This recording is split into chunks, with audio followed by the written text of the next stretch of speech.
and availability with the Apostle Paul. Anything else anybody remembers?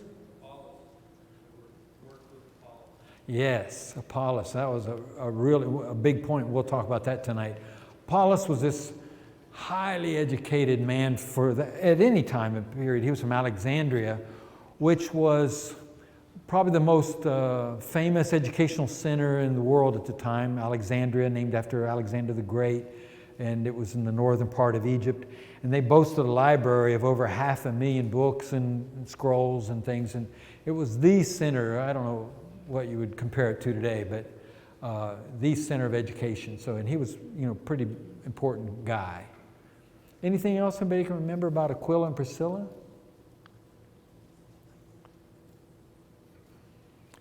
Okay, well that's a pretty good start. Let's turn in your Bibles to Acts chapter 18. And I think if there's one word we could describe this couple is that they were available. They're ready. If you need us, we're here. They were ready to move from one city to the next to help Paul. They were ready to help somebody that needed orientation and theological orientation. They were available. Our banner's up here. Here am I, send me. That's kind of our theme for this year. Here am I, send me. And we have, this is one of the most awesome congregations. If we have one fault, I think we probably try to do too much. But everybody's willing to help, and so it's like, well, let's do it. It's because people just get with it. I remember the first time I was in a meeting with Robin and the VBS gang, and it was, anybody interested in VBS? And so they met over at the old building, and and one started saying this and that and everything. And Rob said, "See," and they it was fast, and they got it organized. People were willing to help and get with it. So that's what we're going to focus on tonight with Aquila and Priscilla. But let's start here in Acts chapter 18. And the Bible says, after this, Paul left Athens and went to Corinth. Now, in chapter 17, Keith is going to talk a lot about this tomorrow, about chapter 17, so I won't mention a whole lot, but he was there, which was also an educational center as well, philosophical center on the Areopagus, and he was going around the city and was appalled at how many altars were dedicated to all these different gods. Over the centuries, atheism has never been a problem. It's only probably in the late in the 18th century that people start questioning the existence of God. We're enlightened, we're above all this. But throughout all of history of mankind, people have never questioned whether there's God. Their biggest fault was they had too many gods. The God over the weather, the God over the fertility, the God over the waters, and so on. So Paul was appalled at how, some versions say superstitious, some say religious, but he was able to explain to them about the altar that was dedicated to the unknown God, the one that they were afraid they might miss out on. They wanted to cover their bases, so they had an altar to maybe some God they weren't aware of. And so then Paul explains that to them. But his reception was mixed. But he leaves Athens, he comes to Corinth, okay? And they're very close by, maybe 50 miles away from each other. And I don't know specifically why Corinth, except for it was another major city there nearby that he was going through. But verse 2, it says, "And he found a Jew named Aquila, a native of Pontus, recently come from Italy with his wife Priscilla, because Claudius had commanded all the Jews to leave Rome." Now, there's not a whole lot written in the history books about Claudius the emperor making the Jews leave Rome. But Suetonius is a Roman historian, and he wrote about this. He's not a biblical writer, it's somebody from history. But he mentions that Claudius had the Jews leave Rome because there was always contention about this Christus guy. And so we see how the Jews and Christians clashed a lot. The Jews that had closed minds, didn't want to accept the prophecies of the Old Testament and focus on Jesus. And the Jews today, to this I heard a real intellectual Jew that I listen to periodically, and he has a lot of good insights about the Old Testament. But he said, we don't believe that Jesus is God. He might be the Messiah, but he's not God. And that's kind of the beef that they have, modern day Jews, with Jesus. But so there's a lot of contention we'll see here in our reading today, here in this chapter and all throughout the book of Acts. The persecution of the Christians from religious Jews because they didn't believe that Jesus was their Messiah. They were expecting a general, a warrior, and Jesus didn't. He said, my kingdom's not of this world. It's just not, that's not the way it is. My kingdom's a spiritual kingdom. So there was a lot of contention there, and the Claudius just got fed up with it and sent the Jews out. Now, that might have included some Christians. We have Aquila here. He left. It's about the year 49 when that happened.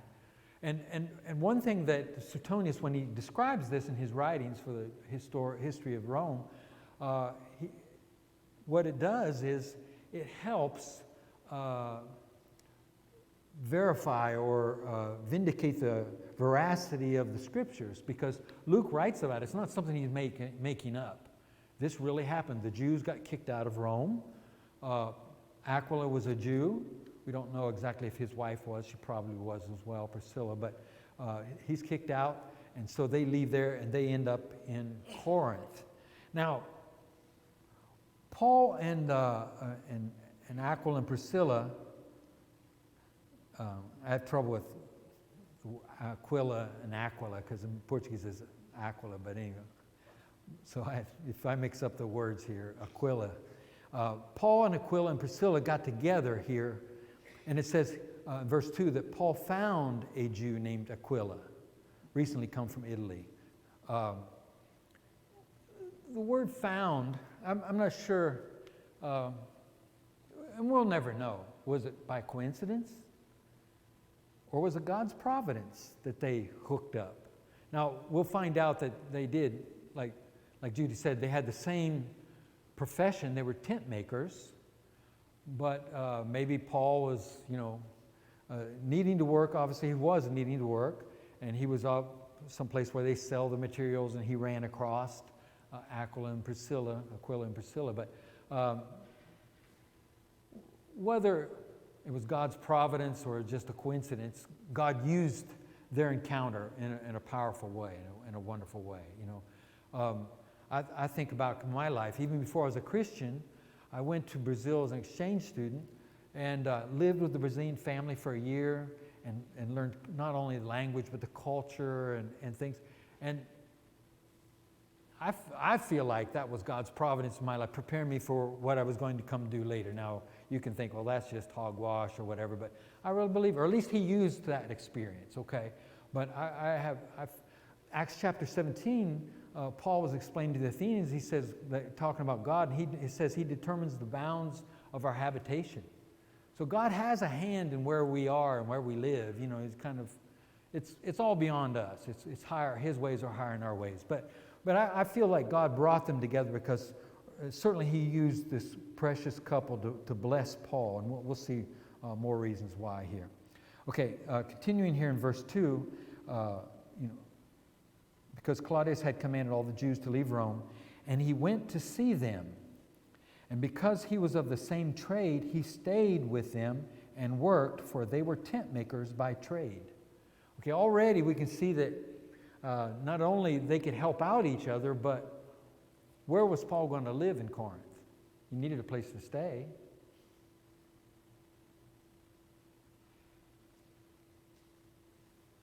What's the text say? He worked with them, but he stayed with them. Yeah, for a year and a half or a little longer, actually. He's going to live with Aquila and Priscilla. Now, I really believe, even though they made tents, I don't think that they lived in tents.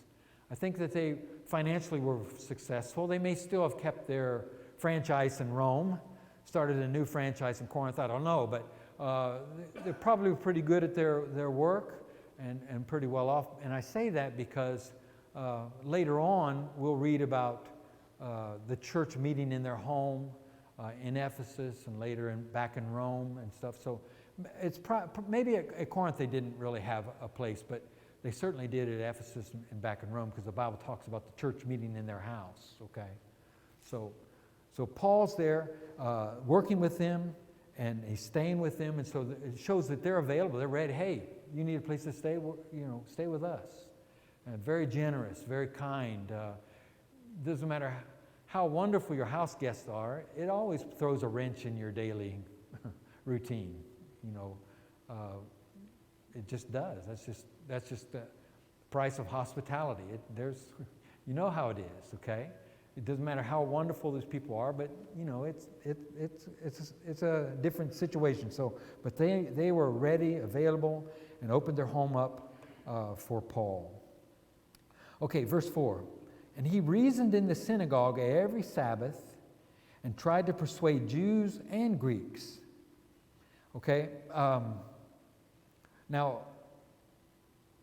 I think maybe Keith's going to talk a little bit more about this tomorrow, about Paul's traditional method of evangelism. He would first go to the synagogues, and what he would do and teach, and his method of teaching Christ was different than because these people knew the Old Testament. But when he would teach Gentiles, people that weren't familiar with the Old Testament, he would teach in a different method. The end result is the same, but the methods were different. But he would first go to the synagogues.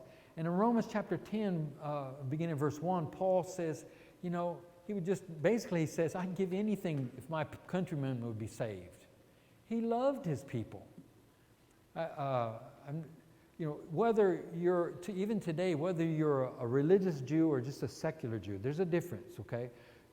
Jewishness is like being an American, but it's also a religion, okay? You can be an atheist who is a Jew, or you can be a Jewish Orthodox or religious Jew, okay? But whether you're religious or you're not religious, they still have a bond because of their culture, and they really give a lot of importance in marrying, a Jewish marrying other people. I had a lot of contact in Brazil with a Jewish synagogue. Twice I went for a Passover. I was invited to be there with Passover and talk with them and things.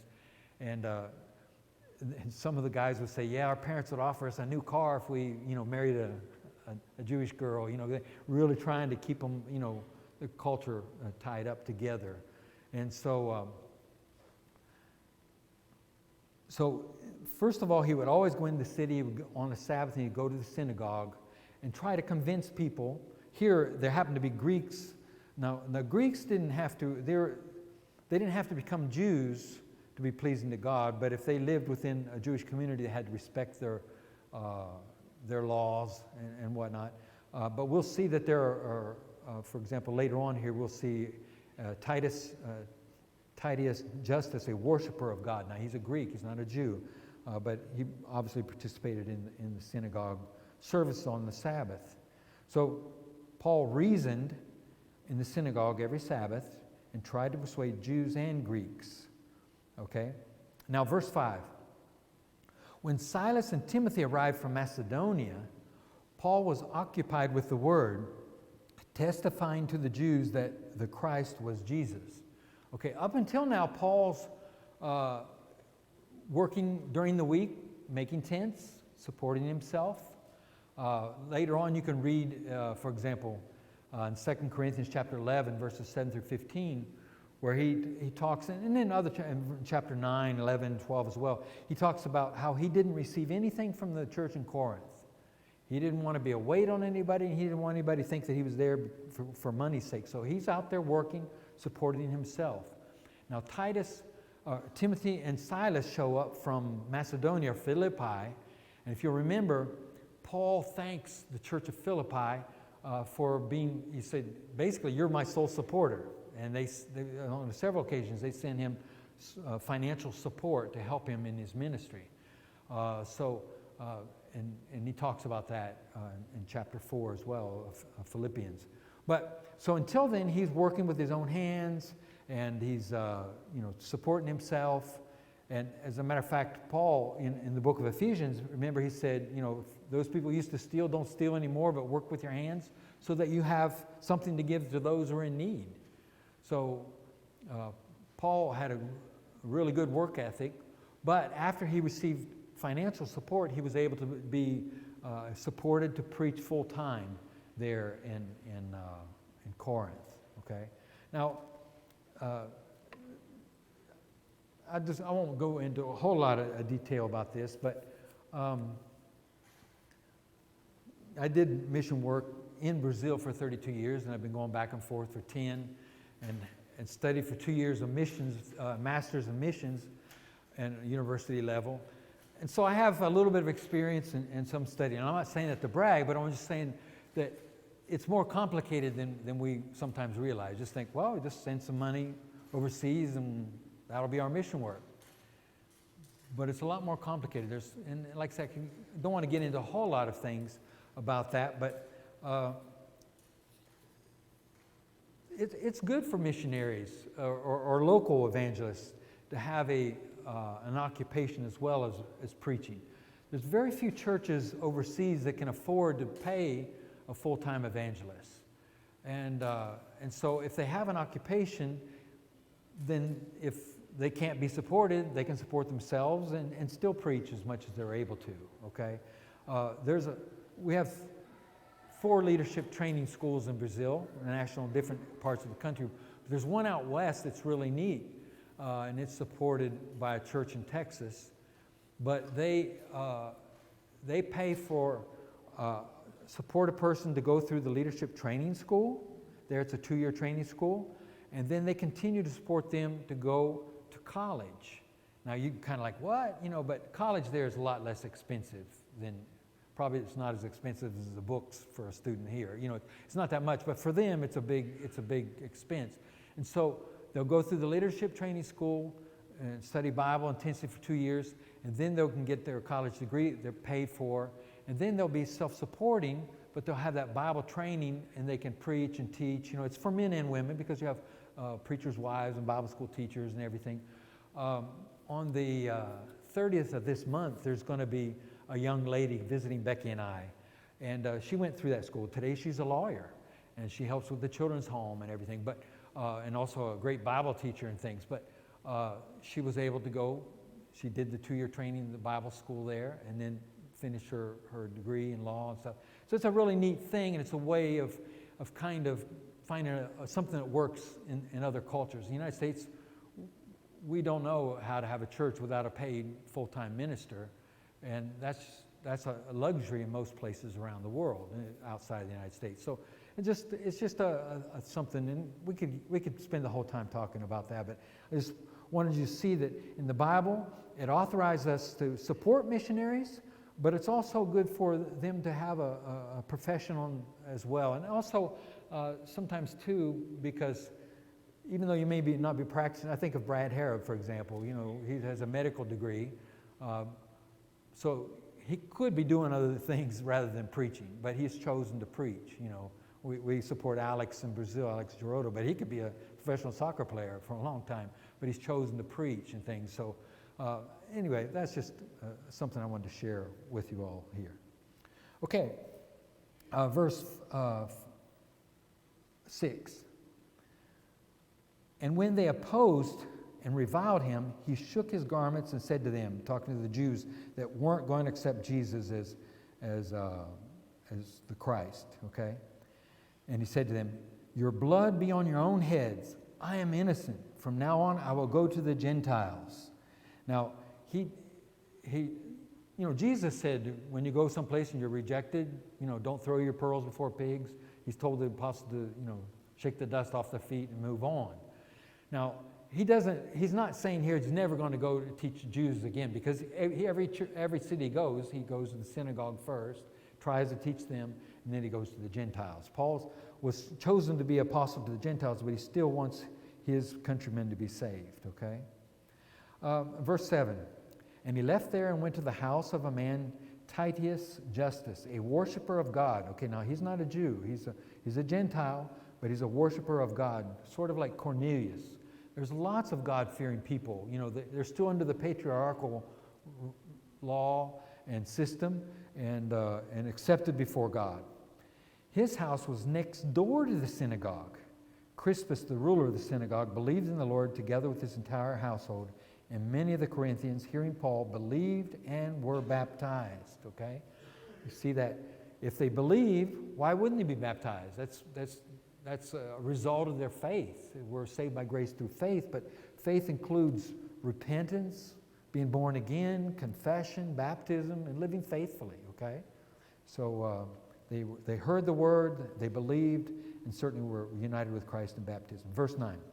And the Lord said to Paul one night in a vision, do not be afraid, but go on speaking, and do not be silent, for I am with you, and no one will attack you to harm you, for I have many in the city who are my people.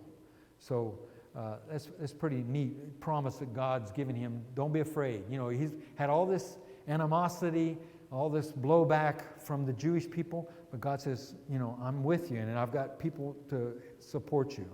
Verse 11. And he stayed 1 year and 6 months teaching the word of God among them. Now, as far as we know, this is the second longest stay of Paul in any one city. He stayed the longest in Ephesus at 3 years, but 1.5 years here in Corinth. Here. Okay, verse 12. But when Gallio was proconsul, or governor of Achaia, the Jews, that's the area where Corinth is, the Jews made a united attack on Paul and brought him before the tribunal, saying, this man is persuading people to worship God contrary to the law. But when Paul was about to open his mouth, Gallio said to the Jews, if it were a matter of wrongdoing or vicious crime, O Jews, I would have reason to accept your complaint. But since it is a matter of questions about words and names and your own law, see to it yourselves. I refuse to be a judge of these things. And he drove them from the tribunal. And they all seized Sosthenes, the ruler of the synagogue, and beat him in front of the tribunal, but Gallio paid no attention to any of this. And so they were mad because they thought the Romans would have taken care of Paul. If they just bring this, it worked with Jesus, right? They brought him before the Roman government, and they took care of him. They thought that Paul would do the same thing, but Gallio said, hey, this is just a matter of your religious questioning, you know, it's semantics among you all. Of course, he didn't understand.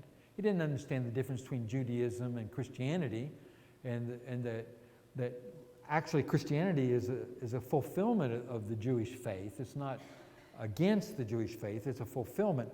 But the point I wanted to bring out here is Paul talks to the Corinthians in 1 Corinthians chapter 6, verses 1 through 8. He says, brothers shouldn't take brothers to court. That should never happen. He says, what are people from the world going to think of the church? And what's going to be the end of your relationship with one another? Look, there's got to be, surely there's somebody wise enough in the congregation who could help take care of this situation, because that's what was happening. There's a lot of problems in the Corinthian church, and that was one of them. One brother was taking another to court. So here's an example. It shows us what happened. Gallio didn't want to hear about it, thought it was ridiculous, and it was shameful before unbelievers. So Paul talks about this in chapter 6 of Corinthians, about never to do that.